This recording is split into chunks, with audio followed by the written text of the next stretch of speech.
এই যে দেখেন, এটা হইতেছে স্বামীর বাড়ির ভাত। এই স্বামীর বাড়ির ভাত খাইতে যে কত মজা, এটা আপনি তখনই বুঝবেন যখন আপনার ঝগড়াঝাটি হওয়ার পরে আপনি আপনার বাপের বাড়ি কতদিন ইয়া থাকবেন। দেখবেন স্বামী বাড়ির ছুঁয়া যখন আপনি আপনার বাপের বাড়িতে একটা লোকমাও একটা দানাও খাইতেছেন, তখন মুহূর্তে মুহূর্তে মিনিটে মিনিটে আপনার বাপ, আপনার মা, আপনার ভাই, আপনার ভাইয়ের বউ কথা শোনাইতেছে। এমনকি আপনার খাওয়ান নাও দিতে পারে, 1 মাস থেকে 1.5 মাস পরে আপনার খাওয়ান নাও দিতে পারে।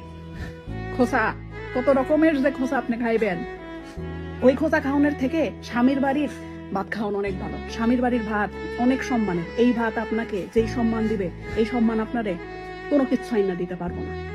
মনে রাখবেন, জামাই যতই খারাপ হোক, জামাইয়ের কাছ থেকে বাপের বাড়ি যাইবেন না, কারণ মেয়ে মানুষের স্বামীর ঘরই একদম আপন করবে।